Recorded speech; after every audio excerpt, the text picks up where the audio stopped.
మండలిలో కానీ వాళ్ళు ఏదైతే వివాదం చేశారో ఆ వివాదం మీద కదా మాట్లాడారు, రాంబాబు గారు మాట్లాడారు కదా. మరి అలాంటప్పుడు మీరు చెప్పొచ్చు కదా.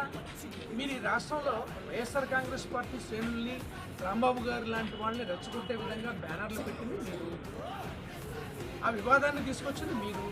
దాని మీద మాట్లాడితే ఏ విధంగా మీరు మీ పార్టీ శ్రేణుల్ని ప్రభుత్వం ఉన్నాం కాబట్టి పోలీసులు అడ్డం పెట్టుకుని వచ్చి చేశారో అంతా గమనించారు. ఇంట్లో తెలియదు ఏంటి, ప్రజలకు మొత్తం మీద తెలియదు ఏంటంటే చంద్రబాబు నాయుడు గారికి దేవుడి మీద భక్తి కానీ గౌరవం కానీ లేదనేది సుస్పష్టంగా తెలిపోయింది. కాబట్టి ఆయన మాటలు ఏ స్థాయిలో మాట్లాడుతున్నారంటే, వైవి సుబ్బారెడ్డి గారి భార్య బైబిల్ పట్టుకుంది. ఏంటిది అసలు? ఇప్పుడు రాంబాబు గారు ఉంటారు, ఒక మంత్రి, ఈయన్ని ముస్లిమ్స్ పిలవచ్చు, మసీదుకి రమ్మనవచ్చు, ఖురాన్ బహుకరించవచ్చు, అలాగే క్రిస్టియన్స్ పిలవచ్చు, ఓ బైబిల్ ఇవ్వచ్చు, ఎవరైనా సరే. అలాగే ఎవరన్నా మైనార్టీ నాయకులు ఉంటే వాళ్ళని కూడా గుళ్ళోకి పిలుస్తారు, భగవద్గీతలు ఇస్తారు. అంటే ఈ ఈ ఈ రాష్ట్రంలో ముస్లింలు బైబిల్ని ముట్టుకోకూడదు, భగవద్గీతని ముట్టుకోకూడదు. అలాగే హిందువులు ఖచ్చితంగా బైబిల్ని ముట్టుకోకూడదు, ఖురాన్ని ముట్టుకోకూడదు. అలాగే క్రైస్తవులు ఖురాన్ని ముట్టుకోకూడదు, భగవద్గీతని ముట్టుకోకూడదు. ముట్టుకుంటే ఈ రాష్ట్ర ముఖ్యమంత్రి మాట్లాడతారు, మీరు బైబిల్ ముట్టుకున్నారు కాబట్టి టీటీడీకి చైర్మన్ కాకూడదు. అసలు ఈ దేశం గొప్పతనమే భిన్నత్వంలో ఏకత్వం కదా. అక్కడి నుంచి మీరు ఎక్కడ తీసుకొస్తున్నారు? ఇప్పుడు దీన్ని ఏ స్థాయికి దిగజారుస్తున్నారు? ఈ దేశ ప్రతిష్టని ఏ స్థాయిలో మాట్లాడుతున్నారు అంటే ఇది ఖచ్చితంగా క్లియర్గా చెప్తోంది. ఏమని?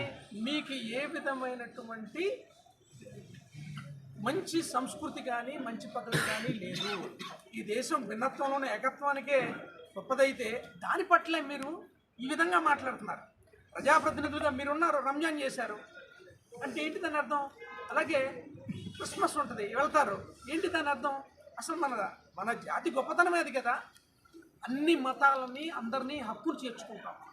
అలాంటిది మీరు ఏం మాట్లాడుతున్నారు? ఇది ప్రజలందరికీ అర్థమైంది. అంటే హిందువులు ఖచ్చితంగా ఖురాన్ని ముట్టుకోకూడదు, బైబిల్ని ముట్టుకోకూడదు.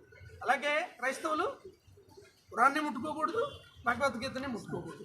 అలాగే ముస్లిమ్స్ భగవద్గీతని ముట్టుకోకూడదు, బైబిల్ని ముట్టుకోకూడదు. ఇదేనా మీరు చెప్తున్నారు? ఒకవేళ ముట్టుకుంటే ఏమవుతుంది? రేపొద్దున మళ్ళీ ఇదే మాట్లాడతారు, మీరు ఇదే మాట్లాడతారు. అసలు పరమతాన్ని గౌరవించాల్సిన బాధ్యత మనదే. ఒక హిందూ ఖురాన్ చదవకూడదా? ఒక హిందూ బైబిల్ చదవకూడదా? లేకపోతే ఒక ముస్లిం భగవద్గీత చదవకూడదా? బైబిల్ చదవకూడదా? లేకపోతే ఒక క్రిస్టియన్ భగవద్గీత చదవకూడదా? ఖురాన్ చదవకూడదా? మతాల గురించి తెలుసుకోవడం తప్ప